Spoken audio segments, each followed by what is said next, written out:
Seja bem-vindo, seja bem-vinda. O podcast A Caça Talentos está no ar. Eu sou a Thaís Targa e eu ajudo você a encontrar um novo trabalho. E hoje a gente vai falar de salário. Será que os salários estão achatados? E você já ouviu o termo salário emocional? Vem comigo que esse episódio tá incrível. Eu tô aqui, meu convidado de hoje é o ilustre Adilson Lima, que é CEO da GRHI, que é um... Fala um pouquinho, Adilson, vou deixar você se apresentar, que já me enrolei aqui no nome da empresa.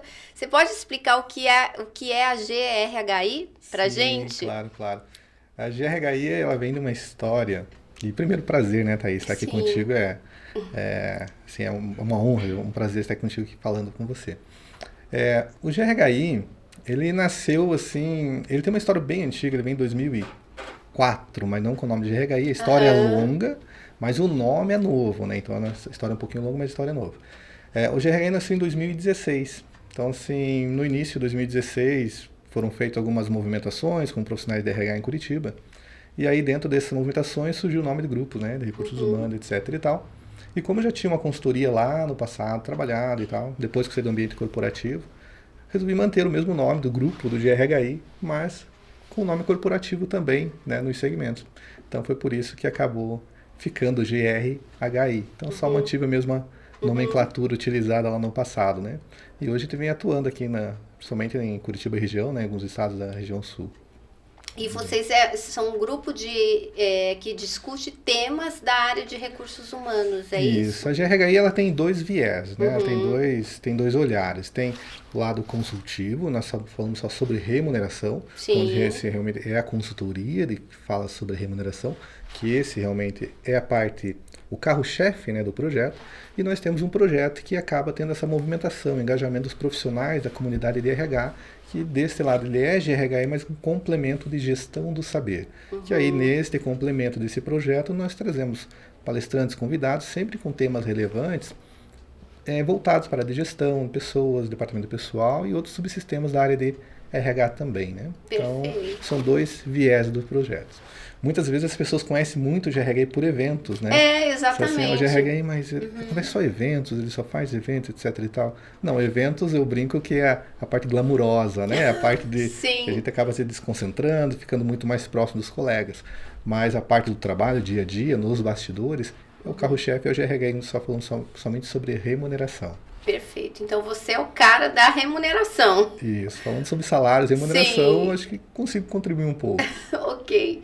Ô Adilson, o que você tem achado? Porque tem muita gente que me diz, principalmente os meus clientes, os candidatos, os profissionais que a gente está apoiando no processo de recolocação, né? Que muitas vezes os salários estão achatados, né? Fala, não, Thaís, tem bastante vaga, vocês estão nos indicando, eu estou participando de vários processos seletivos, mas estou um pouco surpreso com a remuneração.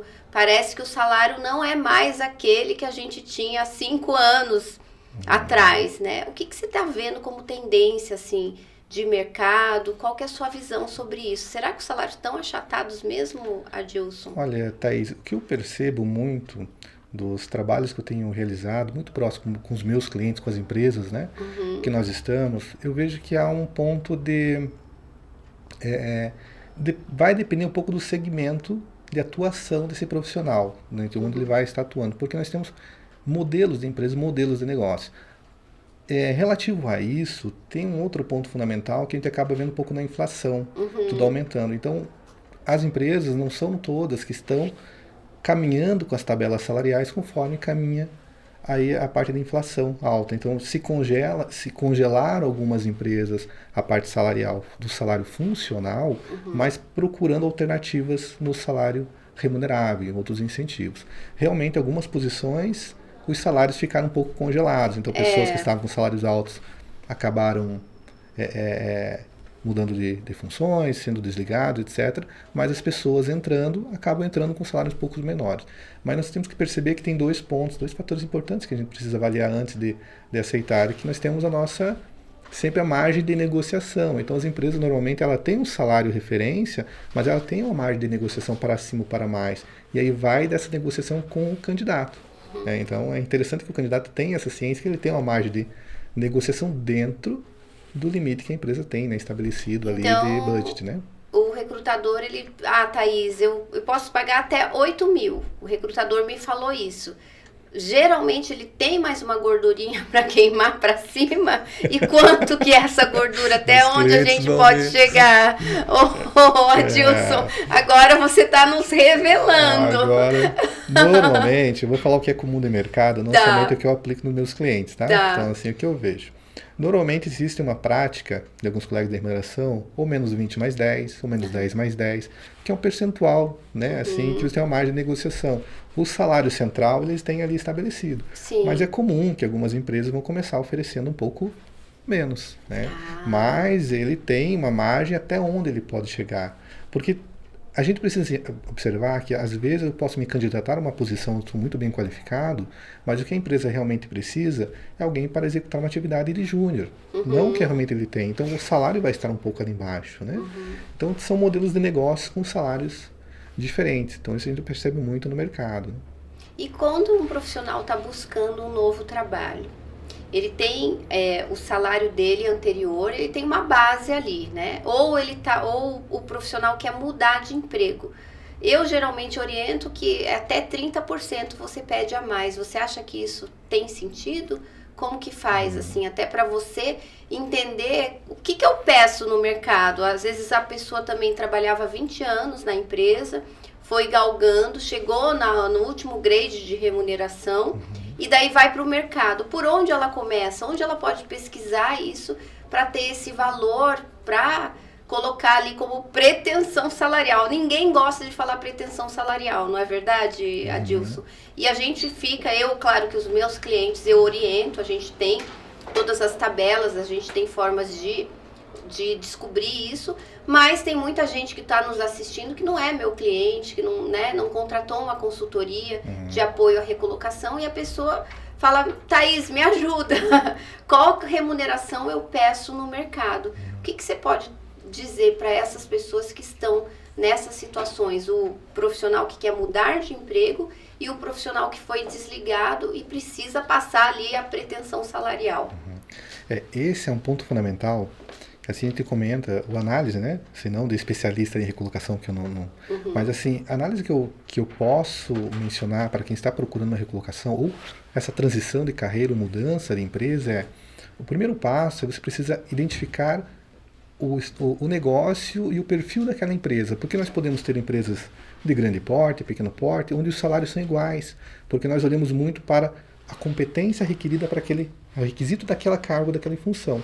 Porque nós podemos ser uma empresa que é uma multinacional, uma filial no Brasil, ou aqui em filial em Curitiba, com 40 funcionários, mas a remuneração muito agressiva perto do mercado, muito competente. Por quê? Porque essa remuneração, a gente não olha para o porte da empresa, mas pela qualificação que essa vaga exige. Então, quando a empresa, se eu vou trabalhar numa multinacional e ela é holandesa e tem aqui em Curitiba, e requer idioma, outras qualificações que também uma multinacional da região também solicita, você vai observar que os salários funcionais vão ser muito equilibrados, porque essa empresa, mesmo sendo de pequeno porte, de estrutura, ela compete com profissionais de grande porte. Então, se essa pessoa que vai mudar antes, pesquisa a empresa, é uma empresa familiar, de pequeno porte, como é que é a estrutura do negócio, quais são os requisitos que são solicitados para essa posição, porque esses requisitos que é o que faz a diferença na contratação do salário que nós vamos estar remunerando o profissional, né? Aí nesse trabalho aí de engajamento, de oferta salarial, né? Falando primeiro de salário funcional, né? E tem algum site específico para a pessoa buscar? Você indica algum local que seja mais fidedigno com relação a esses números? Tem alguns sites gratuitos, né? Acho que quando joga no Google, pesquisa salarial hoje é muito aberto, não tem mais aquela tanto sigilo como era no passado, né? Algumas a gente não vai saber na exatidão, mas vai ter uma referência salarial, né? Mas assim, um que ele traz por regionalidade é o salário.com.br, acho que é isso. Salário.com.br. Você consegue puxar ele por filtro, consegue olhar na região, cidade, qualquer médio, porque ele está vinculado com o CAGED, né? Então, são movimentações. Não vai trazer o que o benefícios traz, remuneração variável, mas ele já consegue ter o norte do que aquela posição está pagando. Tem outros sites também, que a pessoa pode buscar, né? Então, hoje a acessibilidade nessa informação está muito mais ampla, tá muito mais fácil de acesso. Então, eu vou fazer uma promessa aqui. Sim. Depois, você que está assistindo, se você quiser saber os sites que a gente usa para pesquisa salarial, a Adilson vai passar aqui uma lista, a gente vai construir. Digita eu aqui embaixo desse vídeo, aqui abaixo desse vídeo, na descrição, nos comentários, que a gente vai enviar essa lista para você e você vai ter uma noção melhor do que você pode pedir, do quanto o mercado está pagando para o seu cargo, para a sua atividade, para a sua função. E, claro, se você quer fazer isso agora, você digita no Google pesquisa salarial, que já vem muita coisa. Já vem bastante coisa ali. E ainda no salário, nós também precisamos observar, depende também o nível de posição que esse candidato está procurando. Sim. Se ele é operacional, se há uma função mais de nível de pré-definição, que é assistente, se é analista, se é especialista, se é gerente. Então, dependendo do nível de posicionamento, é onde requer esse olhar um pouco mais detalhado e mais refinado, né? Quando você tem que saber seu nível hierárquico, sim, né? Eu não básico. É o básico. Sim. Eu não posso trabalhar numa produção onde eu quero ter um salário igual a um gerente. Sim. Não é compatível. Então, mas aí, neste caso, a outra dica que eu posso dar nessa orientação é quais são os principais sindicatos que melhor remuneram as empresas. Então, aí na base da pirâmide ali, né? Funcional também é um outro... E como a gente pesquisa isso? Google também? Isso no segmento, normalmente, vamos falar em funções operacionais, normalmente indústrias químicas, indústrias metalúrgicas, postos de combustíveis, são pisos salariais um pouco mais elevados do que comércio e varejo. Normalmente, comércio e varejo tem um salário um pouco mais achatado do que indústrias, né? Entendi. Então, você consegue ver essa diferenciação. Então, quando você vai lá, está participando de um processo seletivo e pedem a sua pretensão salarial, você pode levar em conta o segmento da empresa. O segmento da empresa. Então, se for indústria que você falou? Indústria química, indústria no geral, né? Indústria no geral. E também, muito em alta, as empresas de tecnologias, né? Também, sim, serviços, as techs também, elas têm um salário muito agressivo, bem competitivo com o mercado. Quando você vai para o lado, eu não vou falar institucional porque eu não tenho tantos clientes nesse lado, mas a área de saúde e a área de serviços ou varejo, os salários tendem a ser um pouco menores do que indústria, até porque pela proporção ali, né, do negócio e tudo mais. Faturamento e tudo mais. Então é comum, às vezes eu encontro colegas comentando, né, pelas redes sociais, pelo LinkedIn, em grupos de RHs que eu participo, e eles se espelham muito, aqui está pagando isso, lá está pagando X e tal, mas não pode ser, mas eles esquecem de olhar o segmento da empresa. Então você encontra como um analista de RH que ganha 2.500 e analista de RH que ganha 10, 12. E é o mesmo analista de RH. Mas quando você olha no perfil da posição e qualificação do profissional, que você consegue ver os destaques, né? Onde se destaca essa diferenciação salarial. Perfeito. Nossa, isso é excelente. E eu sempre digo, sabe, Adilson, porque tem gente que não sabe, a pessoa está destreinada, muitos clientes também da Tetarga, minha empresa, Carreira e Recolocação, que não querem passar uma pretensão, né? Porque eles têm medo. Se eu passar muito baixa, eu vou me desvalorizar.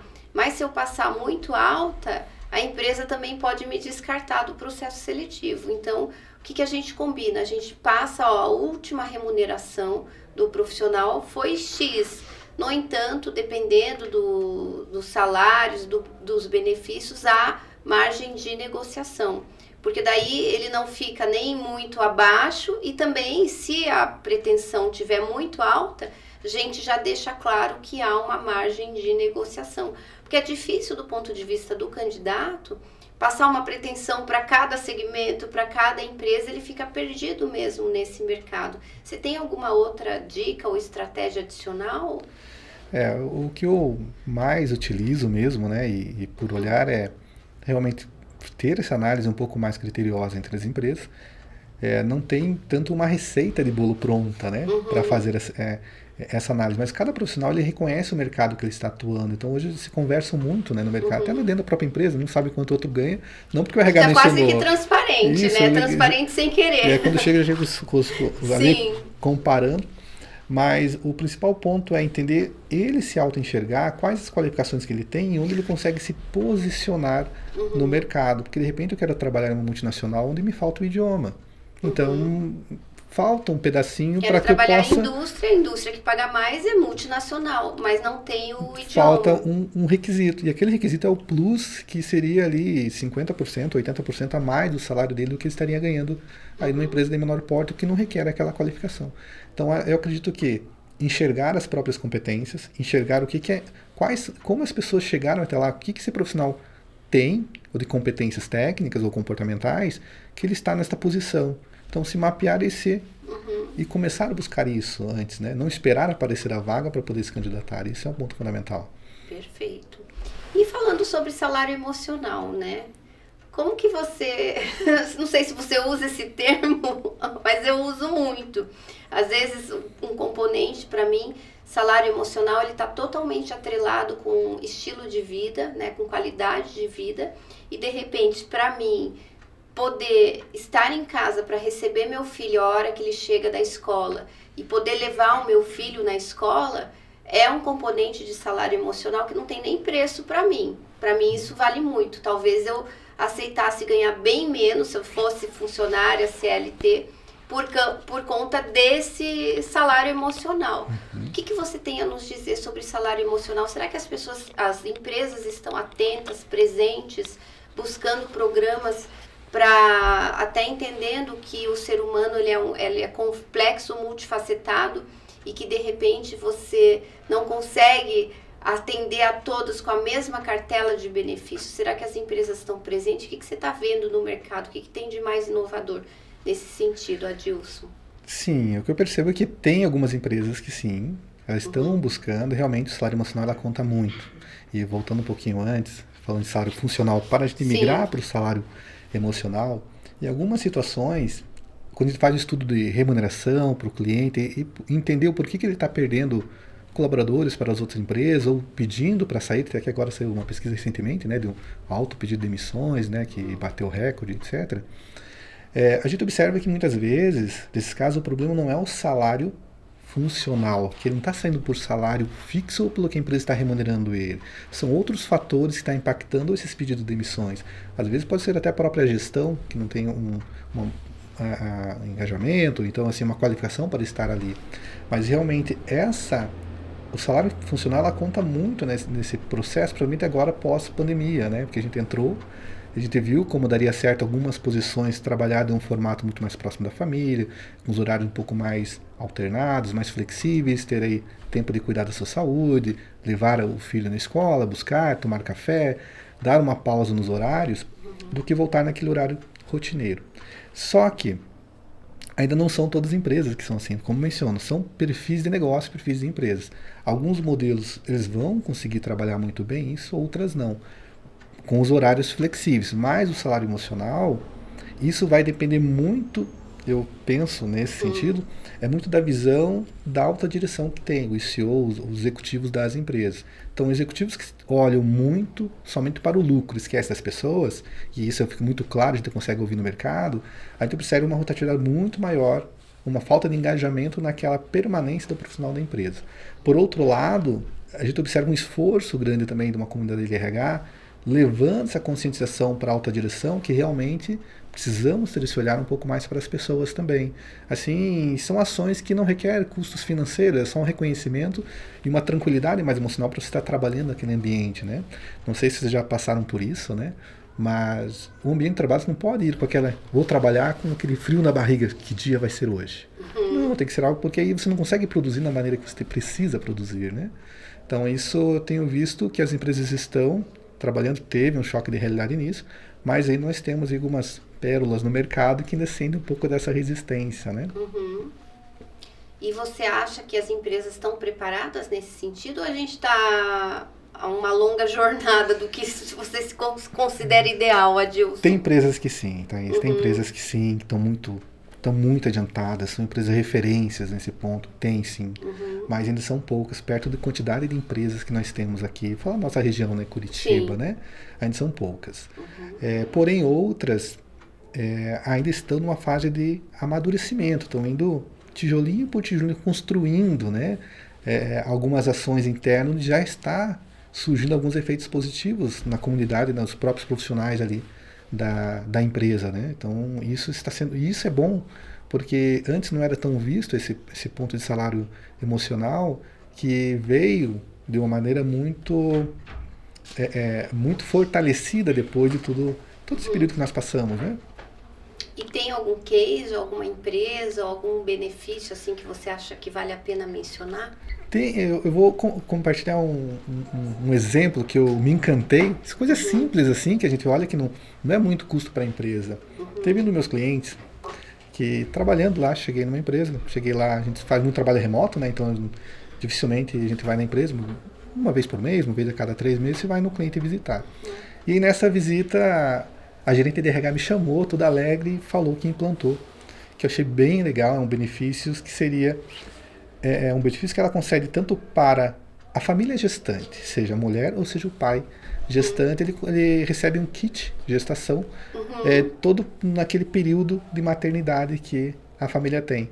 Então achei, e aí antes de soltar esse kit, eles fizeram uma pesquisa para entender qual. Eu vou dar um kit, mas não vou dar um kit com fralda barata. Sim, né? Senão não acaba dando aquele engajamento, etc.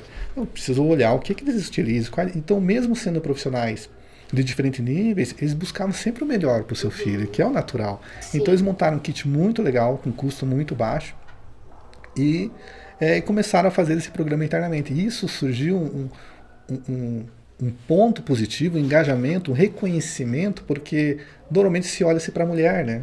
Assim, que é gestante, mas se olhar para o marido também, porque a família é gestante. E isso foi muito legal.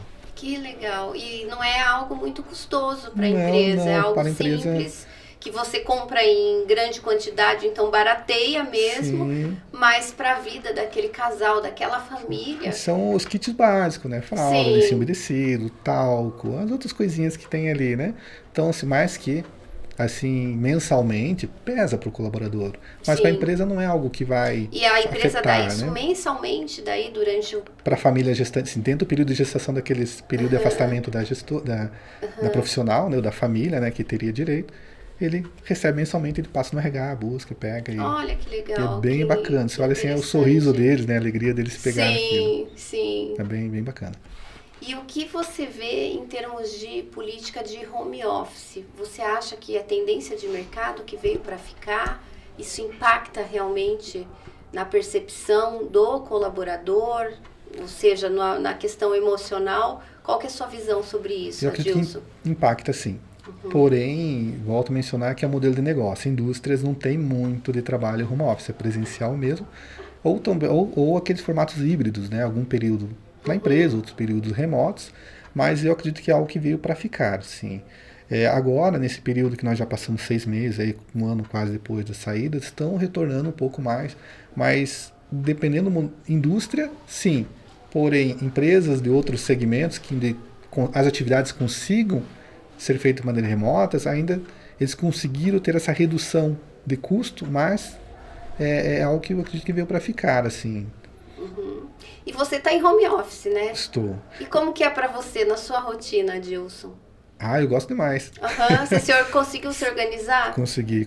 Então, até antes da pandemia, né, nós tínhamos escritório aberto, né, então, assim como todos tinham escritório.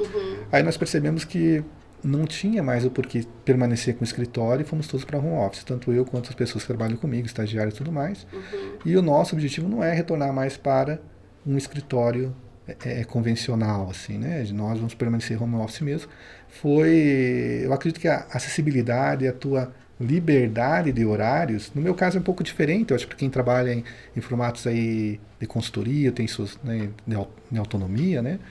Mas no início eu tive um pouco de dificuldade, porque eu tinha quero sair, tem que ir no cliente, tem que sair, tem que ir no cliente e tal.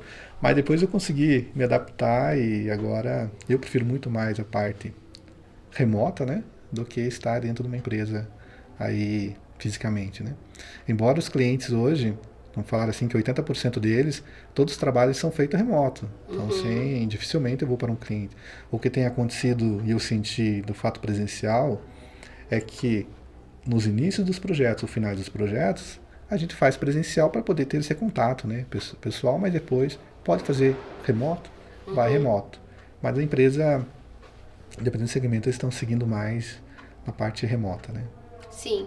E hoje você acha que poder trabalhar em casa, em home office, é um componente muito importante na hora de um profissional escolher um novo trabalho? Porque isso mudou, né? De repente eu talvez tivesse que ir 1 hora para São Paulo, morar em São Paulo. Hoje eu posso fazer daqui, se a empresa for 100% home office, né? Isso impacta na hora da decisão, no sentido da empresa conseguir os melhores talentos por ter essa condição? Impacta, Thaís. Impacta e muito. Então a gente ouve, né? Acho que também deve ter escutado também. Alguns colegas, dependendo das posições, a primeira pergunta do candidato é: trabalha remoto? Então os meus amigos headhunters morrem. Porque eles falam: Thaís, eu tô ligando para todo mundo, preciso de alguém presencial, e a pessoa não quer nem vir fazer entrevista porque ela quer continuar em home office. E eu, por outro lado, eu fico feliz, porque é um avanço de mercado, né?